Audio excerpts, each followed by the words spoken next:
Hare Krishna. So thank you everyone for coming this evening, and thank you to anyone who's tuning in on live Facebook or later on YouTube. Tonight we're going to be reading from the 11th chapter of the Bhagavad Gita, but first we're going to sing Jaya Radha Madhava.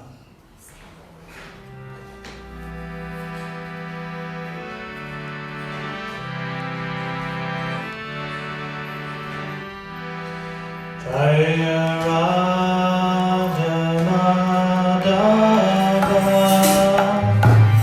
Kunda Vihari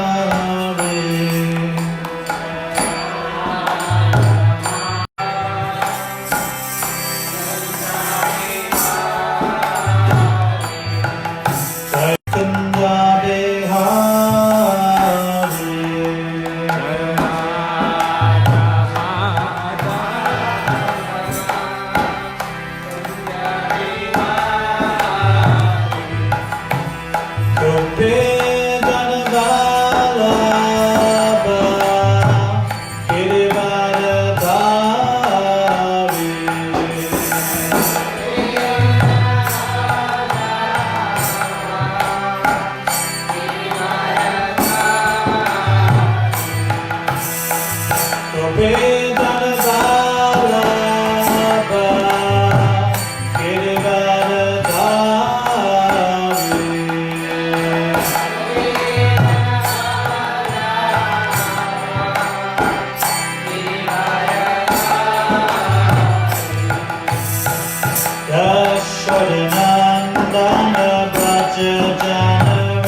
Hare Krishna,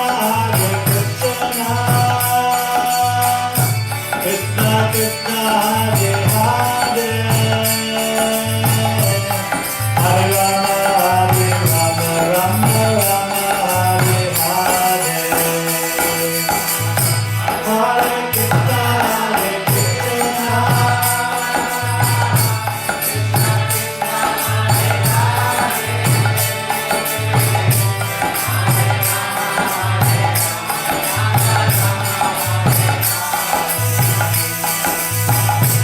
Hare Krishna, Hare Krishna, Krishna Krishna, Hare Hare, Hare Rama, Rama Rama, Hare Hare.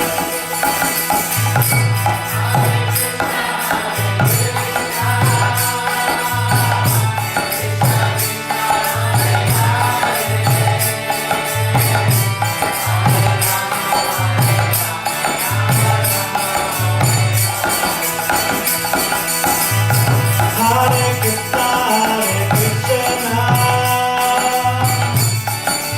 Krishna, Hare Hare,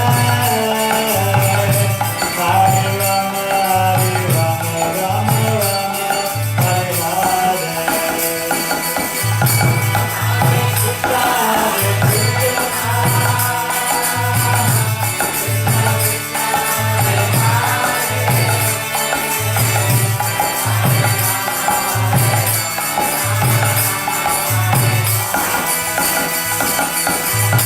Hare Krishna, Krishna Krishna, Hare Hare, Hare Rama, Rama Rama, Hare Hare.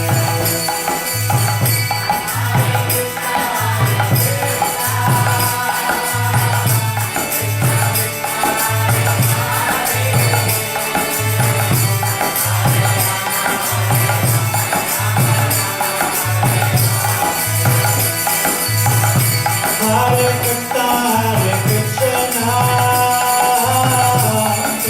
Krishna, Hare Hare, Hare Rama, Rama Rama, Hare Hare.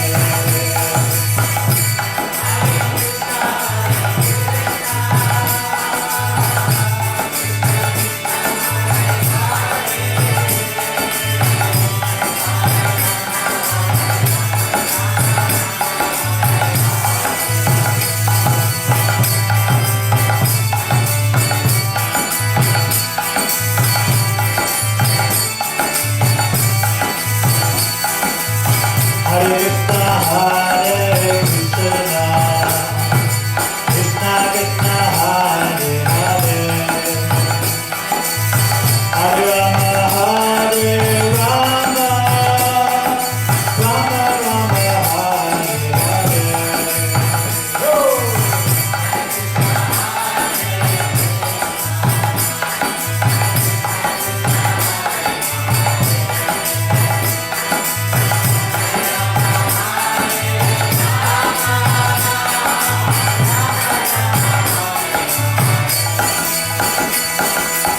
Hare Krishna, Krishna Krishna, Hare Hare, Hare Rama, Rama Rama, Hare Hare. Everybody.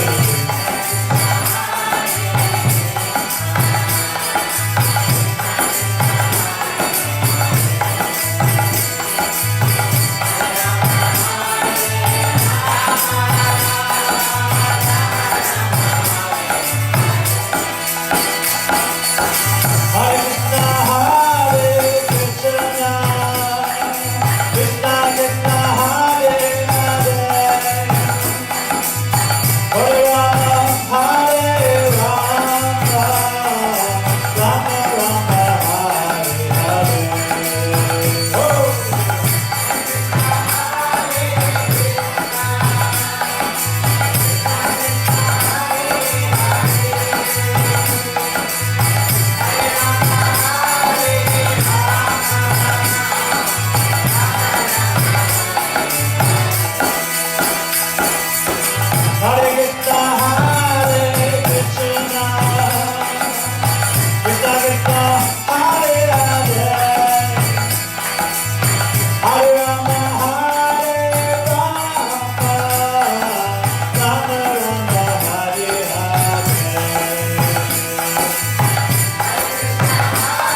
Hare Krishna. So, that feels better. Cleared away a few cobwebs from the week. Nice to see you, Jagadish Prabhu. Jagadish Hari. Yeah, actually I was going to stop the kirtan, but then I saw Jagadish Hari Prabhu come in there and I thought, no, we have to keep the kirtan going for a bit longer. And Jagadish Prabhu likes to dance. Nice to see you, Prabhu. Okay, so we are going to be reading this evening from chapter 11, the Universal Form. But we'll just recite the invocation before we turn to the verse. If everyone please repeat after me. Om Namo Bhagavate Vasudevaya. Om Namo Bhagavate Vasudevaya. Om Namo Bhagavate Vasudevaya. Om Namo Bhagavate Vasudevaya. Om Namo Bhagavate Vasudevaya. Om Namo Bhagavate Vasudevaya. So this evening we are blessed to be reading from Srila Prabhupada's Bhagavad Gita as it is, chapter 11, text 54. So in this book it's page 601, or else if you've got your devices with you, you can look it up on Vedabase on your mobile phone or tablet. Okay. Bhaktya Tvananyaya Shakya. Bhaktya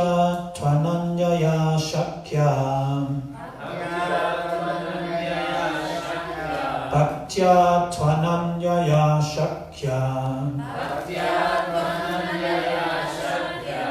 Aham evam vidojana. Aham evam vidojana. Gyatum drashtum chitatvena. Gyatum drashtum chatatvena. Praveshtum cha parantapa. Bhaktya Tvananyaya Shakya. Aham evam vidojana. Gyatum drashtum chatatvena. Praveshtum cha parantapa. Bhaktya Tvananyaya Shakya. Aham evam vidojana. Gyatum drashtum chatatvena. Praveshtum cha parantapa. Gentlemen.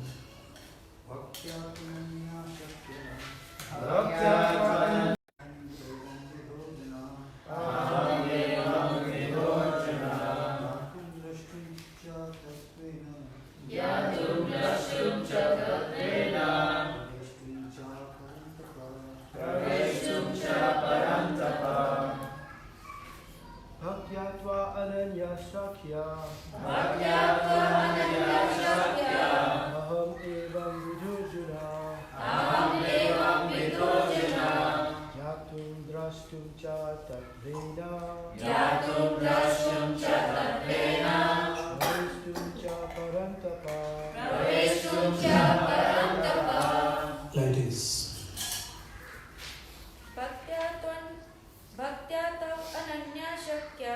Bhaktya Tvananyaya Shakya. Aham evam vidojana. Gyatum drashtum cha tatvena. Praveshtum cha parantapa.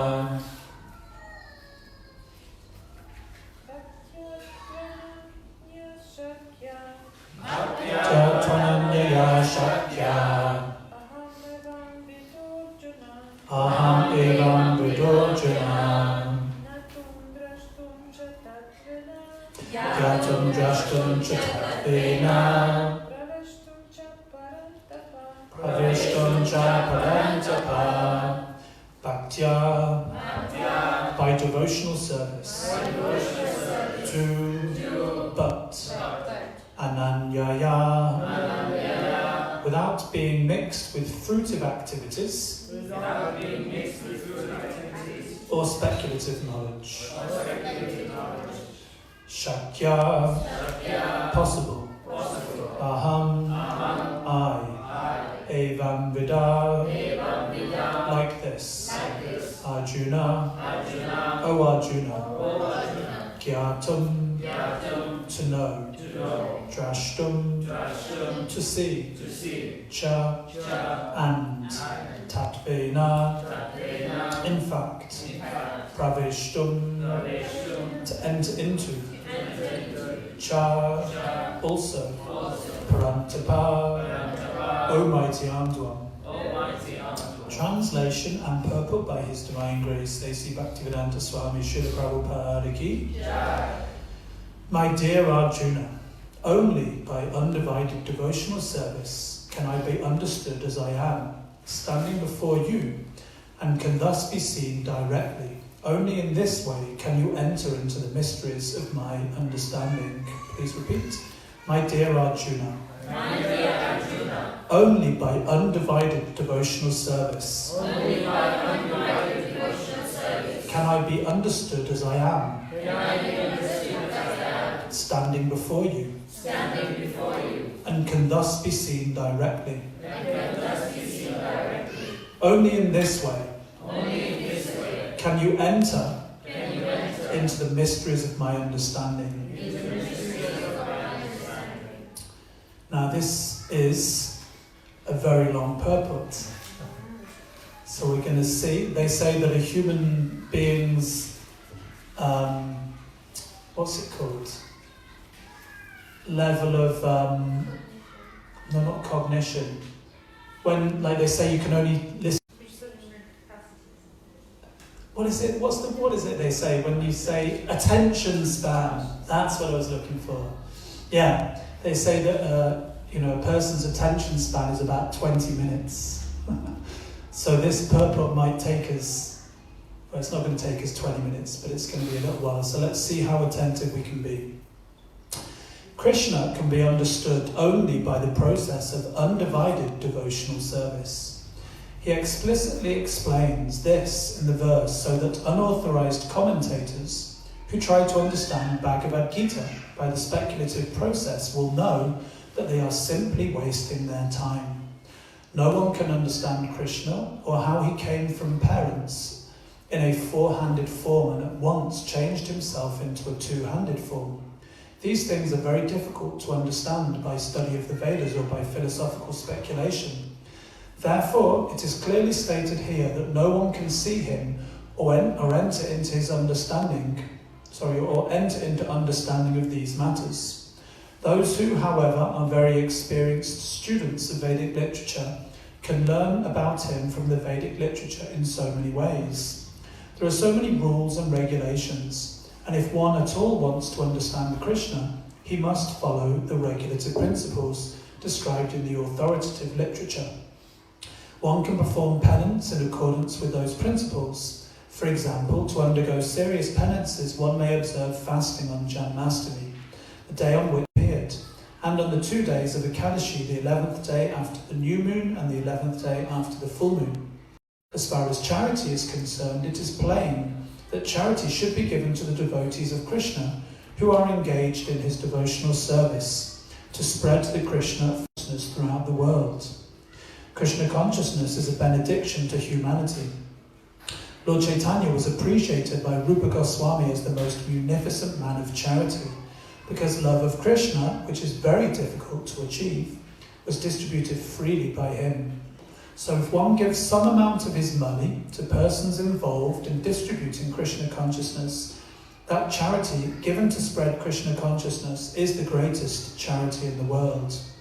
And if one worships as prescribed in the temples in India, there is always some statue, usually of Vishnu or Krishna, That is a chance to progress by offering worship and respect to the Supreme Personality of Godhead. For the beginners in devotional service to the Lord, temple worship is essential, and this is confirmed in the Vedic literature. Yasya Devi Parabhaktir Yata Devi Tatagalo Tasyaiti Katati Hata Prakashanti Mahatmana. One who has unflinching devotion for the Supreme Lord and is directed by the spiritual master, in whom he has similar unflinching faith, can see the Supreme Personality of Godhead by revelation. One cannot understand Krishna by mental speculation. For one who does not take personal training under the guidance of a bona fide spiritual master, it is impossible to even begin to understand Krishna. The word "to" is specifically used here to indicate that no other process can be used, can be recommended, or can be successful in understanding Krishna. The personal forms of Krishna, the two-handed form and the four-handed, are completely different from the temporary universal form shown to Arjuna.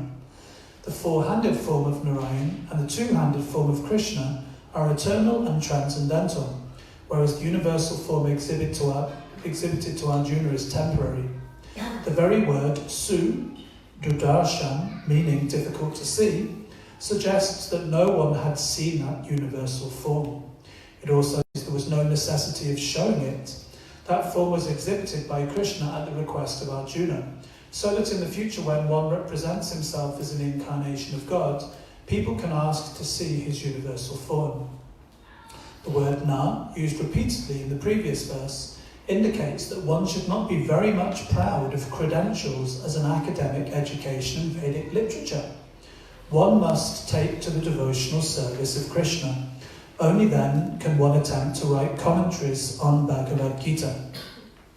Krishna changes from the universal form to the four-handed form of Narayan, and then to his own natural form of two hands. This indicates that the four-handed forms and other forms mentioned in Vedic literature are all emanations of the original two-handed Krishna. He is the origin of all emanations. Krishna is distinct even from these forms, not to speak of the impersonal conception. As far as the four-handed forms of Krishna are concerned, it is stated clearly that even the most identical four forms of Krishna are concerned. It is stated that even the most identical four-handed form of Krishna, which is known as Mahavishnu, who is lying on the cosmic ocean, and from whose breathing so many innumerable universes are passing out and entering, is also an expansion of the Supreme Lord, as stated in the Brahma Samhita 548. Yasyaika nishvasita kalam atavalambhya Jivanti loma vilaja jagadandanata Vishnu mahansa iha yasya kala vishesho Govinda mari purusham tamaham bhajami. The Mahavishnu, into whom all the innumerable universes enter and from whom they come forth again simply by his breathing process, is a plenary expansion of Krishna. Therefore I worship Govinda, Krishna, the cause of all causes. Therefore one should conclusively worship the personal form of Krishna as the Supreme Personality of Godhead, who has eternal bliss and knowledge. He is the source of all forms of Vishnu. He is the source of all forms of incarnation, and he is the original Supreme Personality, as confirmed in Bhagavad Gita. In the Vedic literature, Gopal Tapani Upanishad, the following statement appears: Satchidananda Rupaya Krishna Yaklishtakarine Namo Vedanta Vejaya Gurave Buddhishakshane. I offer my respectful obeisances unto Krishna, who has a transcendental form of bliss, eternity and knowledge. I offer my respect to him because understanding him means understanding the Vedas, and he is therefore the supreme spiritual master. Then it is said, Krishna Vai Paramam Devaitam. Krishna is the Supreme Personality of Godhead. Eko Vashi Savaka Krishna Idya. That one Krishna is the Supreme Personality of Godhead, and he is worshipable. Eko Pisan Bahuda Yo Vipati. Krishna is one, but he is manifested in unlimited forms and expanded incarnations. The Brahma Samhita says, Ishvara Parama Krishna Satchidananda Vigraha Anadya Adya Govinda Sarvakarana Karanam. The Supreme Personality of Godhead is Krishna, who has a body of eternity, knowledge and bliss. He has no beginning, for he is the beginning of everything. He is the cause of all causes. Elsewhere it is said, Yat Chavatyananam Krishna Kyam Param Brahma Narakriti. The Supreme Absolute Truth is a person. His name is Krishna, and he sometimes descends on this earth. Similarly, in the Srimad Bhagavatam, we find a description of all kinds of incarnations of the Supreme Personality of Godhead. And in this list, the name of Krishna also appears. But then it is said that Krishna is not an incarnation of God, but is the original Supreme Personality of Godhead himself. Ate chamsa kala pumsa Krishnastu Bhagavan Swayam. Similarly, in Bhagavad Gita, the Lord says, Mata parataram nanyat. There is nothing superior to my form as the personality of Godhead Krishna. He also says elsewhere in Bhagavad Gita, Aham Adya Hidevanam.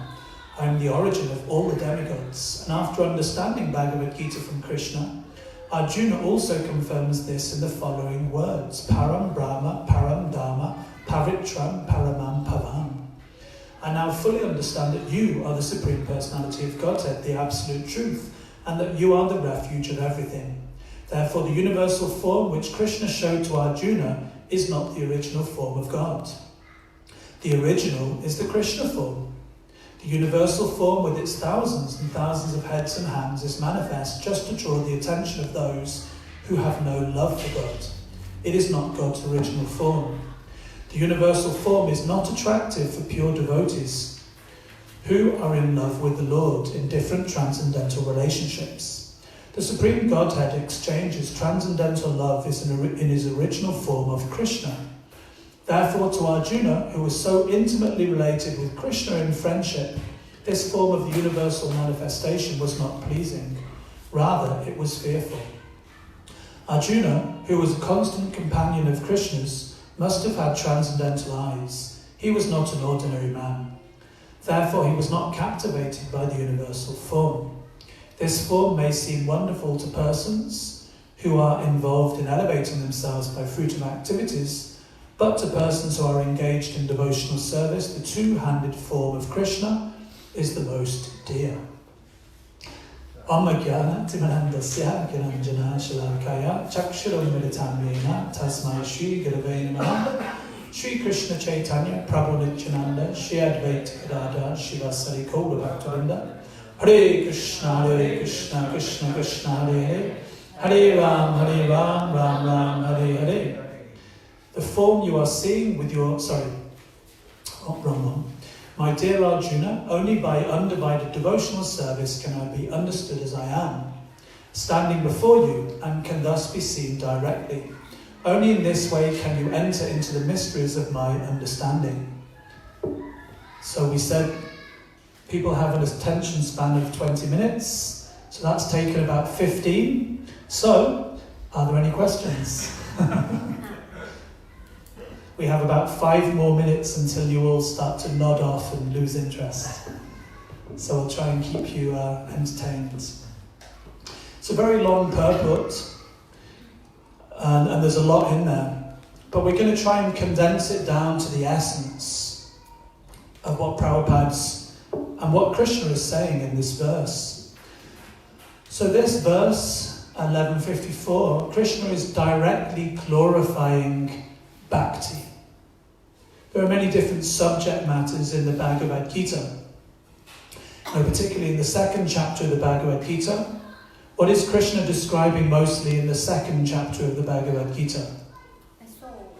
Yeah, he's describing the symptoms of the soul. Soul is, everlasting, present everywhere, unchangeable, immovable, and eternally the same, can neither be burnt nor dried. One who has taken birth is sure to die. One who has died is sure to take birth again. So many different subject matters in the Bhagavad Gita. Different types of yoga are mentioned. But particularly, the middle 6 chapters of the Bhagavad Gita, they deal with bhakti. They deal with devotional service. They're like sandwiched in between. You have the first 6 chapters, then you have the middle 6 chapters, and then you have the final 6 chapters. So these middle 6 chapters, of which the 9th chapter is sandwiched right in the middle, then you have the essence. Man mana bhavamat bhakto. Majjaji man namaskaru. Anyway, I know the one that's in 66, not 66, what is it, 56? 55? 55. Krishna mentions that verse twice. 65. 1865, thank you. And then 934. We have some pandits in the room doing Bhakti Shastri. So this verse here, Krishna is directly glorifying Bhakti. Now, he's glorifying Bhakti as the only means to understand and to directly understand Krishna and to be able to directly see Krishna. So if we put this verse in context with the rest of the chapter, at the beginning of the chapter, Arjuna asks Krishna to show what? The universal form. And Krishna shows, he displays the Virat Rupa, the universal form, to Arjuna. And Arjuna is fearful. He's seeing all the soldiers with their heads smashed between the teeth of the universal form, just like moths are entering into blazing fire. He becomes fearful. So then he says to Krishna, towards the end of the chapter, he says, I'm perturbed by seeing this horrible form of yours. Now please show me your four-handed form. So then Krishna reveals himself as Lord Vishnu. But still, Arjuna isn't satisfied by seeing the four-handed form of Vishnu. So then eventually he shows the two-handed form, the original form, Krishna's Tu Bhagavan Swayam. This is the original form of Godhead. And then Arjuna, he's happy to see this form. But the point is that when Krishna shows, well, firstly when he shows the universal form, it said that no one had ever seen this form before. And certainly when he shows the form of Krishna, he says that in the previous verse, that no one can understand this form or see this form. In text 53, he says, the form you are seeing with your transcendental eyes cannot be understood simply by studying the Vedas, nor by undergoing serious penances, nor by charity, nor by worship. It is not by these means that one can see me as I am. So then in today's verse, he actually describes how he can be seen. The point is that Krishna gave Arjuna divine eyes. He says, I will give you divine vision. Like that, and he blessed him so that he can actually see these forms. But ordinarily, no one can see this form. Sometimes we take it for granted to be able to see Krishna. You know, we can just open up one of Srila Prabhupada's books and we see a picture of Krishna. You know, sometimes people say, have you seen Krishna? And you say, yeah, I've seen him. I've got a picture of him up on my wall. One time, it was Jadurani, one of the first artists in ISKCON. She painted this beautiful picture up here, actually. So, Prabhupada said that she had to paint a picture of the Supersoul, and this one on the front here. He asked her to paint the Supersoul, which is on the second canto of the Srimad Bhagavatam. And she was thinking about it for some time, and she went to see Srila Prabhupada, and she said, Srila Prabhupada, what does the Supersoul look like?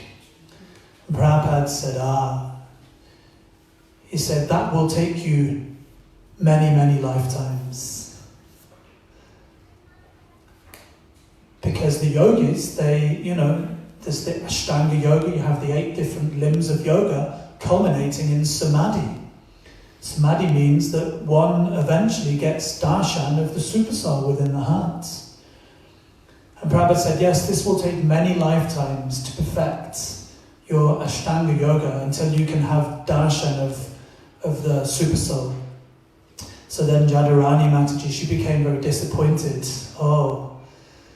And he said, but because your spiritual master is a Vaishnava, and because Vaishnavas are very merciful, he says, I will tell you.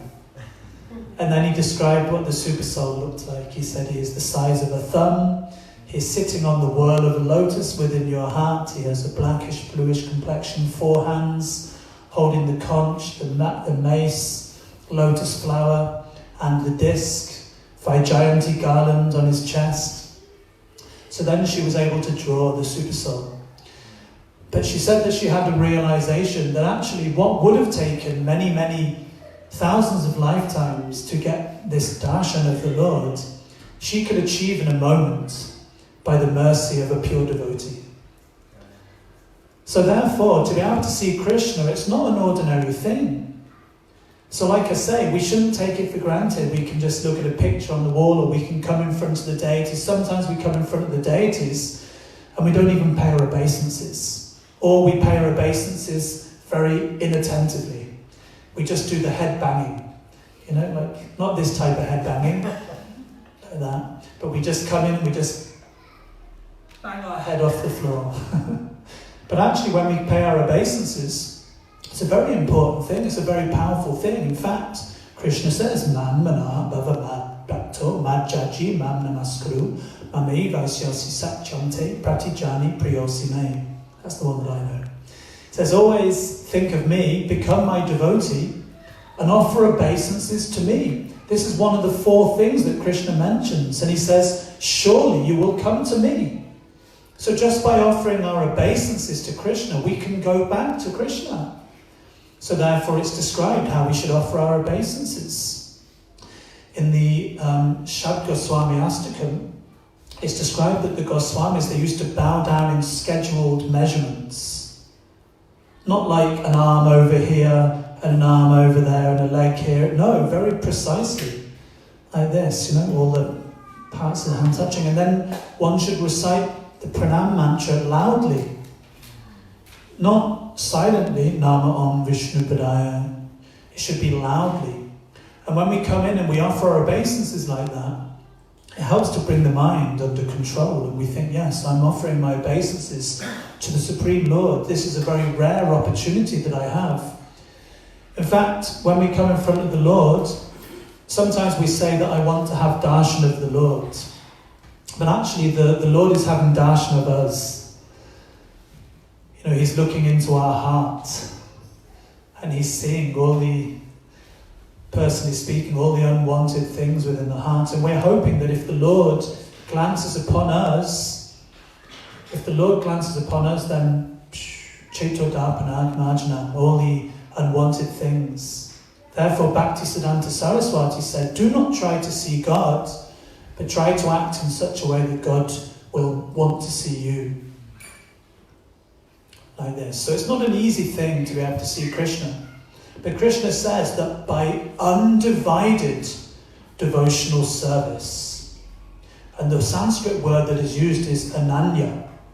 Can anyone think of another famous verse in the Bhagavad Gita where this ananya is used? In which,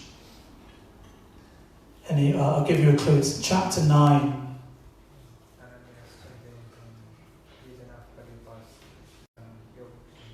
Very good. Yeah, 9:22. Ananyas chintayanto mam ye jana payupasite tesham nityam yuktanam yogakshemam vahamyaham.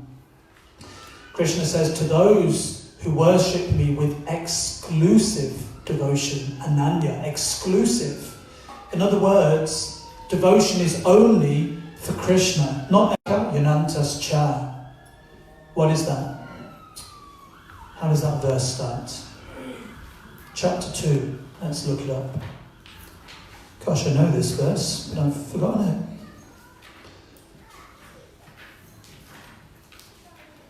Ekiha Kurunandana Bahushaka Yanantascha Buddhayo Vyavasayanam. It's 42, isn't it? 242? Let's have a look. No, not 42. Oh, here we go. Yes, 41. Vivasayatmika Buddhya Ekihar Kurunandana Bahushaka Yanantascha Buddhayo Vyavasayanam. Those who are on this path are resolute in purpose, and their aim is one. Ekihar Kurunandana. The intelligence of those who are irresolute is many-branched. So when we're not focused solely on Krishna, our intelligence is splayed, Like when you get to a river, you get a river delta. Did anyone study geography here? Like that. You get a river delta, like you have the Nile Delta, and there's all these tributaries. It gets splayed in many directions. We want a river that just goes, it doesn't veer off in different directions. So by undivided devotional service, ananya, Prabhupada used this term unalloyed. So do we have any metallurgists in the room? What does it mean if you have an alloy? It's mixed, isn't it? If you have an alloy, it means it's mixed with something else. So when Prabhupada came to America and he was in Boston, he saw this factory that was producing steel, and it said unalloyed steel. In other words, pure steel. It's not alloyed with anything else. He coined this term, unalloyed devotional service, mixed with anything else, not mixed with jnana or karma, anything else, not mixed with, but only for the purpose of pleasing Krishna. What is that verse? Definition of pure devotional service. Yes, jnana, karma, but how does it start? What's the first one? Thank you. Forgetting all my verses today. Anyabhilashita sunyam jnana karma janaritan anukulyena krishnanu shilanam bhakti uttama. This is the definition of pure devotional service. Service which is favourable without any desire for material gain, coming from fruit of activity or philosophical speculation. So this is unalloyed devotional service. So this is the open secret. Well, it's open because it's right there in the Bhagavad Gita. Krishna is saying, only by undivided devotional service can one understand me and one can see me as I am. But it's a secret because, like, it's sandwiched in the middle of these 6 chapters, but also it's not such an easy thing. Who can develop pure devotional service? It's not such an easy thing. One can develop it by being in the association of pure devotees and by hearing regular Vishnu Smarana. Because the point is that by this unalloyed devotional service, Krishna can be purchased. One of the names for Krishna is Ajita. What does that mean? Anyone know? Ajita. Nobody can conquer him. Yeah, nobody can become Krishna. Raki Krishna, Marry Krishna, Rakike. If someone wants to protect, if Krishna wants to protect someone, no one can harm that person. Because Krishna is unconquerable, he's Ajita. But Krishna can be conquered by pure devotional service. The unconquerable can be conquered. That's like, what is that, a paradox? An oxymoron, thank you. Yeah, that's an oxymoron. The unconquerable is conquered. It's a juxtaposition. A juxtaposition. Is it both? Juxtaposition, oxymoron? There you go, we have an English teacher. Anyway, there it is, juxtaposition and an oxymoron, a paradox. Yeah, because the unconquerable can be conquered. Just like one person challenged Srila Prabhupada one time. They said, if Krishna is all-powerful, can he create a mountain that he can't lift? Right? If he is omnipotent, can he create a mountain that he can't lift? And if you say yes, then that means yes, he can create the mountain, but he can't lift it. Then if he can't lift it, then he's not omnipotent. But if you say no, he can't create a mountain that he can't lift, then he's also not omnipotent. So they thought they'd got Prabhupada. Prabhupada said yes, but then he will lift it. So, yes, the unconquerable can become conquered by devotional service. Senayor ubiyor majay ratan stapaya metritam yavadetam nariksheham. Gosh, that's another verse I can't remember. In the Bhagavad Gita, chapter 1, 21 to 22. Yes, Arjuna said, O infallible one, please draw my chariot between the 2 armies so that I may see those present here who desire to fight and with whom I must contend in this great trial of arms. It's an amazing verse because the Supreme Lord is acting as he's Parthasarathi, he's the chariot driver of Arjuna. So we've given this example before. If you have the shofar, The chauffeur, who is the chauffeur compared to the person being driven? But yet you have the Supreme Lord as the chauffeur of his servant, of his devotee. So therefore, one of Krishna's supreme qualities is that he's Bhakta Vatsala. He is conquered. He's controlled by the love of his devotees. Just like we see, in normal terms, a mother is conquered by, or a father is conquered by his son.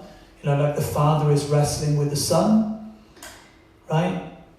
Just like we were seeing, what's your daughter's name, Dana? I forgot. Amelia. We were seeing Amelia coming in and she's like running in with open arms. She's just a little toddler, but she's conquered the mother's heart.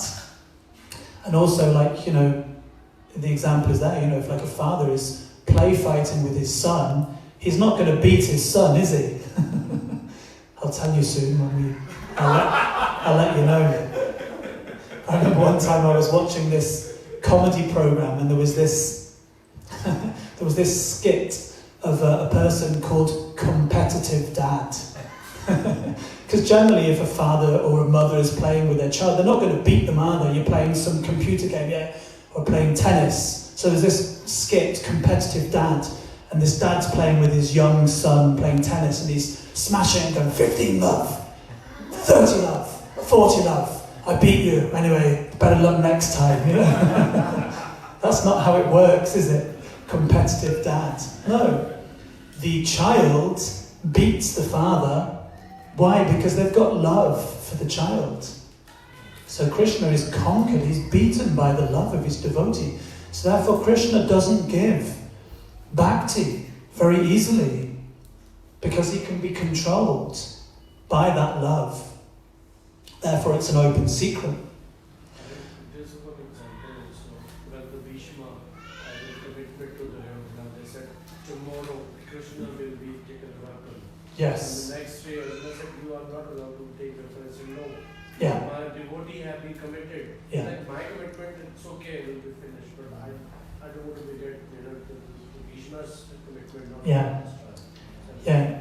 Good point. Yeah. Krishna broke his promise. He said, I will not take up arms in this battle of Kurukshetra. He said, you can have me as your chariot driver, but I will not fight. But of course, to protect his devotee, Arjuna, and also to fulfill the desire of Bhishmadev, who wanted to see Krishna in this chivalrous ras. Therefore, Krishna broke his promise, and therefore that's why Krishna says to Arjuna elsewhere in the Bhagavad Gita, to Arjuna, he says, declare it boldly that my devotee will never perish. And he says, I want you to declare it. He says, because if I say it, no one will believe it. Because sometimes I break my promise. Krishna's a little bit crooked like that, But I always fulfill the desire, or whatever my devotee says, it will come to pass. Yeah.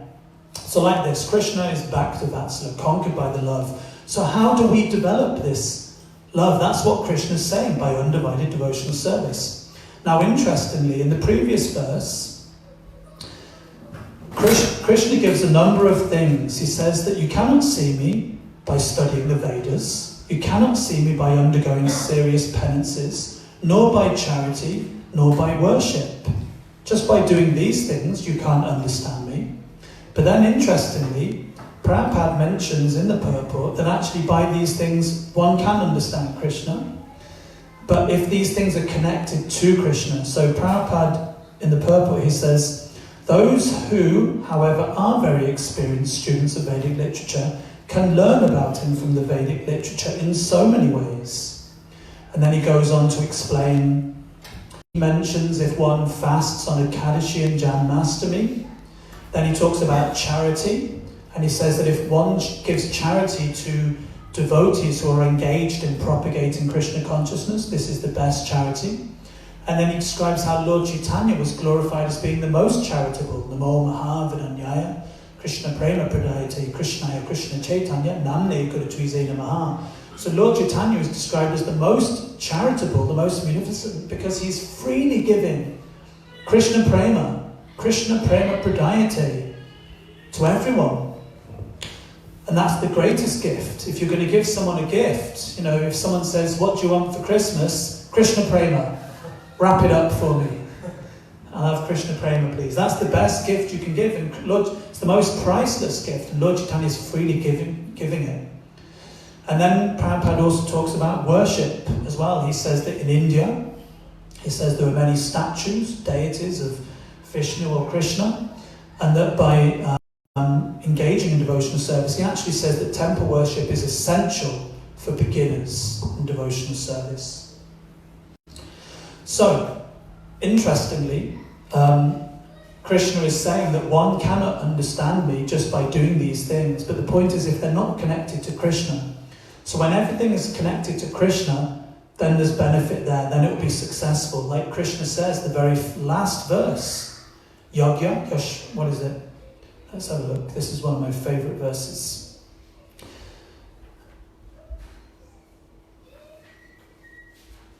Yes, okay. Wherever there is Krishna, the master of all mystics, and wherever there is Arjuna, the supreme archer, there will also certainly be opulence, victory, extraordinary power, and morality. That is my opinion. So wherever there is Krishna, there will be victory. In other words, things will be successful if Krishna is there. So, yes, so therefore if these things, studying the Vedas, performing charity, performing penances and worshipping, if these things are in relation to Krishna, then they do help us to understand Krishna. On their own, they're not. Now, Srila Prabhupada says that this verse is spoken. Krishna is basically saying this so that commentators will realise that they can't understand the absolute truth by speculation. Krishna is making it very clear. You can't understand me by anything other than pure devotional service. So how can we understand? I remember one time I was in Vrindavan and His Holiness Bhakti Vikash Maharaj, he was giving a class, and he said that by mental speculation, how would you ever arrive at the conclusion that God is with a blackish, bluish complexion, and in the spiritual world, he's just having fun, playing on his flute, tending the cows, a golden dhoti, a peacock feather in his hair, blackish, bluish, long keshava. How would one ever arrive? Like if you were just sitting down and you were just trying to think, okay, what does God look like? There's paintings of God. In the Sistine Chapel, there's a painting of God. He's like, you just see his hand, right? Or do you see the whole thing? No, you see the whole thing. He's an old man with a beard, right? They used to have that expression, never in a month of Sundays. So in other words, not through millions of lifetimes of speculation, how would you ever come to that conclusion that that is God? In fact, one time Mataji, she asked Srila Prabhupada in the early days, she said, Swamiji, is it really true that God, Krishna is God and he's a cowherd boy, just eternally tending the cows? And she asked him that. Prabhupada appeared almost hurt. And he said, do you think that I would lie to you? And when Prabhupada said that, Mataji said she just was like, that was it. From that day forward, she had no doubts. Because sometimes it's like that. Our faith in Krishna, personally speaking, my faith in Krishna is fortified and strengthened and really given any real, strength from my faith in Srila Prabhupada. Because if you read, for instance, the Prabhupada Leelamrita, right now, Jagannathesh and I were reading the Leelamrita. When you read Srila Prabhupada Leelamrita and you understand the nature of the qualities of Srila Prabhupada, what he went through to establish Krishna consciousness, and he had 2 heart attacks on the way over. He travelled to the West with nothing, 40 rupees. But what did he have? He had firm faith in the order of his spiritual master. That's why this verse is mentioned. Yasya Devi Parabhaktiya Yati Devi Tatagaro Tasyaiti Katitiyata Prakashante Mahatmanaha. To one who has implicit faith in both the Lord and the spiritual master, are all the imports of Vedic knowledge automatically revealed. So therefore, so there's 3 things which are a check in Krishna consciousness. There's Guru, Sadhu and Shastra. And of course, everything is based on Shastra. But to start with, what would we know about Shastra if it wasn't for Srila Prabhupada? So in the beginning of the movement, particularly the devotees, they didn't know Bhagavad Gita, they didn't know Srimad Bhagavatam, but they just knew Srila Prabhupada. And Srila Prabhupada himself, one time, he said, "I do not know who is Krishna. I only know my Guru Maharaj." So he said, I just followed my spiritual master blindly. Of course, that's Prabhupada's humility, because Prabhupada was given the title Bhaktivedanta by his godbrothers with knowledge and devotion, because he exhibited so much knowledge. He was very learned. He was given this name, Bhaktivedanta. But he's showing us that actually, no, we place our faith in the spiritual master. So Srila Prabhupada increases our faith in the scriptures. So like this, the spiritual master, we need an example to follow. We need a hero. Everyone wants to have a hero, right? When you're growing up as a boy, maybe your hero may be like Superman or Spider-Man or Batman. Or if you grew up in India, maybe your hero was Hanuman, or like this, Arjuna maybe, if you're a little more pious. Or maybe your hero was like a musician or a sports personality or whatever. We need someone to look up to. So the spiritual master is like that. Spiritual master, he sets the best example, or they set the best example. They're the perfect example. But also, we do have to have faith in the Vedas also. Prabhupada one time, during the time of the moon landing, and in the newspapers it was saying, and Prabhupada had one disciple that didn't, he was really fired up, American devotee, that Americans had, gone to the moon, quote unquote. And Prabhupada was saying, well, the Caitanya Charitamrita describes the moon as being a heavenly planet. Krishna says in the Bhagavad Gita that the moon gives nourishment to all vegetables. And they are saying that the moon is like dry, there's just some rocks there, there's no vegetation, there's no nourishment. Yet the moon is the source of all the nourishment of the vegetables. Caitanya Charitamrita is describing the moon as a heavenly planet. There's lakes and there's heavenly persons there, and they met no one. Prabhupada says either we have to put our faith in the Caitanya Charitamrita, or we put our faith in the newspaper. And then Prabhupada picked up the newspaper and threw it over his back. Showing that yes, we place our faith in the Shastra. Now, just to put this into context also, by following the injunctions of Shastra, so the point is that just by studying the Vedas, one can't understand Krishna. So in other words, just by reading the books isn't good enough. Bhagavad Gita is not a book to read, Bhagavad Gita is a book to live by. We have to live by Bhagavad Gita, we have to apply what we're reading in Bhagavad Gita in our own life. Then it goes from being gyan to vigyan, theoretical knowledge to realized knowledge. So in the Bhagavad Gita, chapter 9, text 2, Krishna says, Pratjakshvagamam, Rajavidya Rajaguyam, Pavitram idam uttamam, Pratjakshva Vagamam Dhamyam, Susukam Kartamaviyam.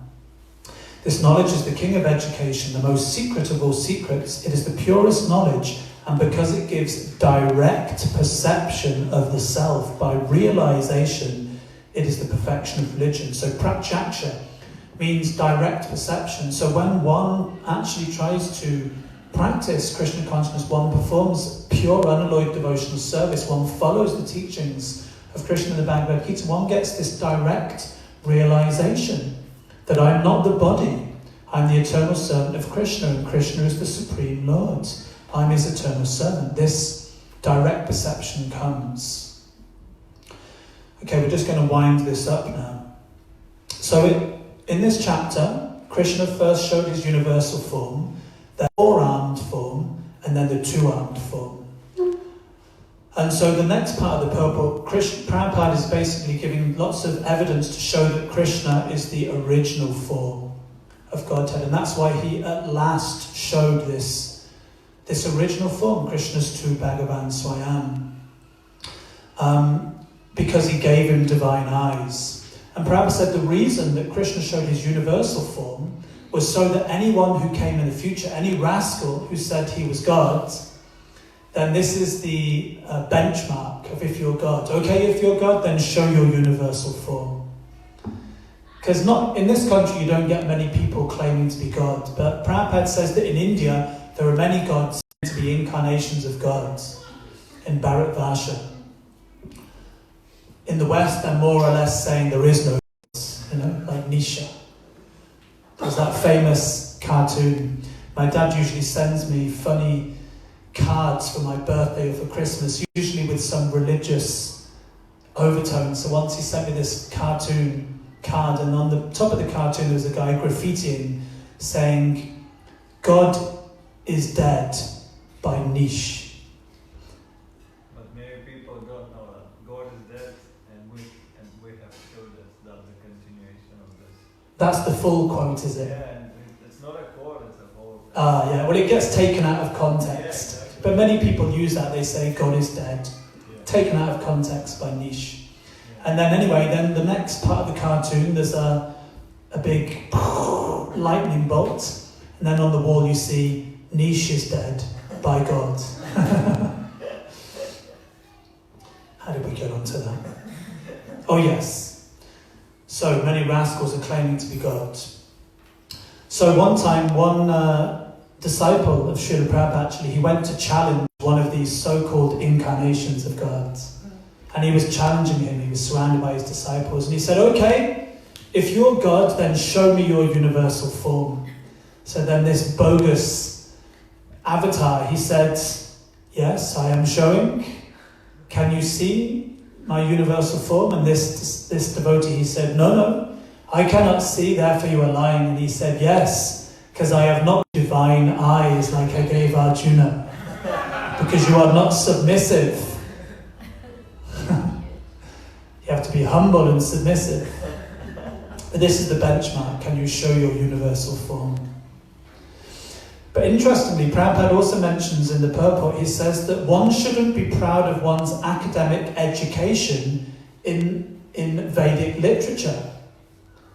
Just because we've done Bhakti Shastri, or Bhakti Vaibhav, or even Bhakti Vedanta, or Bhakti Sarvabhauma, just because we've done these, that doesn't mean, we're advanced in devotional service. I mean, it's commendable, but in one sense, passing exams a lot of the time is just about memorizing things. Like one time there was one devotee, it was during the Christmas or the Srila Prabhupada book marathon, and he'd been in India, in Vrindavan or Mayapur, doing Bhakti Shastri for 3 months. So then Shivaram Swami asked him, he was on the phone, Shivaram Swami was ringing the Sankirtan devotees in the evenings, and he said to this devotee, he said, "So, how is the book marathon going?" And he said, "Oh, Maharaj, I'm finding it very, very difficult because I've been in the Holy Dham for 3 months studying Bhakti Shastri." And Maharaj said to him, he said, "Well, why did you study Bhakti Shastri?" And what is the point of Bhakti Shastri? And then the devotee said, "Well, I did it so that I can preach to the congregation, so that I can become more learned." And Maharaj chastised him. He said, "No." He said, "It's so you learn how to surrender to Krishna.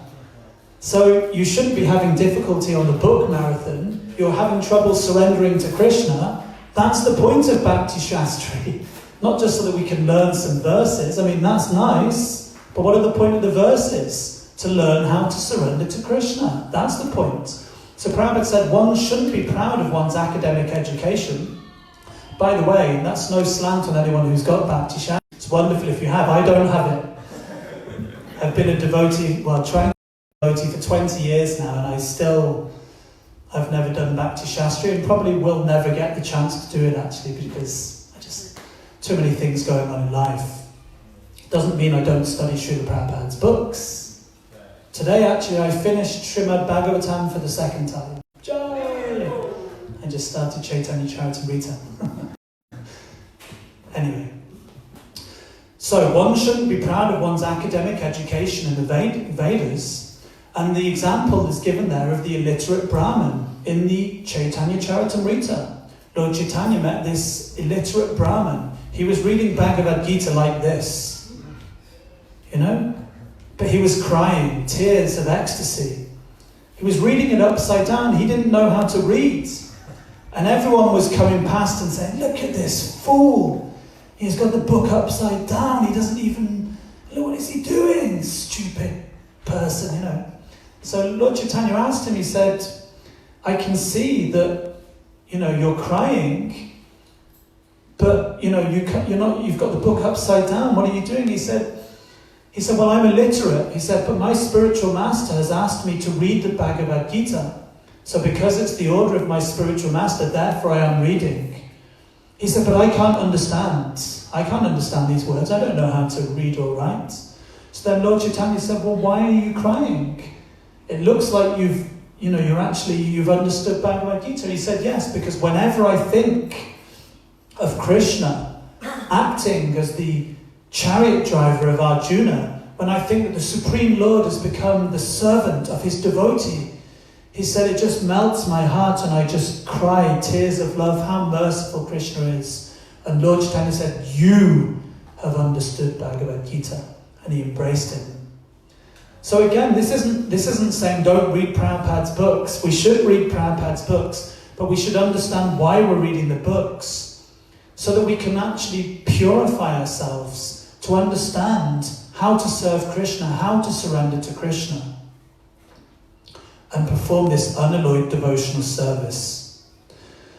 Okay, the last point we're going to make is Prabhupada says that when a devotee sees the universal form, he's not attracted, or she's not attracted to the universal form of God. In fact, they're fearful. They want to see the personal form of God, of Krishna. That's what they're attracted by. So we should also understand that the whole purpose of Krishna consciousness, coming to the temple, hearing Srimad Bhagavatam or Srimad Bhagavad Gita, associating with devotees, cooking in the temple, worshipping the deity in the altar, going out and distributing books. Whatever we're doing in Krishna consciousness, what is the point of it? What is the point? The point of it is to help us to develop a personal relationship with Krishna. That's what we're doing it for. That's why we're doing it. Sometimes we can catch ourselves thinking, we think, I can get away with this, Krishna won't notice, or do you know what I mean? Like sometimes we think, like when we're making an offering to the deities or something like that, sometimes we might be offering a drink or something, and we're supposed to unscrew the lid, at least, and put it in a nice cup for Krishna to be able to drink from. Or, when we're actually offering, it's like we're offering to a person. We shouldn't forget that Krishna's a person, and I'm trying to develop a personal relationship with him. Like there was that famous pastime of this person worshipping the deity, and he was worshipping the deity very diligently every day. He was offering his incense, and but he was worshipping the deity with some ulterior motive. He wanted something from Krishna. He wasn't just worshipping with unalloyed devotion. He wanted wealth, he wanted name, fame, and all these things, but he wasn't getting anything. He wasn't reciprocating. So he said, you know what, Krishna? I'm offering you this incense every day, very diligently with great devotion, and you're not reciprocating with me. So therefore, I'm going to make sure you can't even smell this incense. And he stuck wax up the deity's nose. That'll teach you. I'm offering you this incense, but now you won't even be able to smell it because I've blocked your nose. And then the next day, this person had a dream, and Krishna reciprocated with him.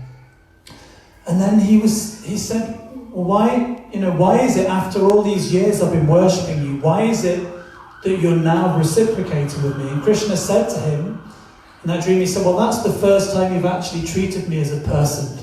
When you put that wax up my nose, that was the first time you treated me like I was a real person.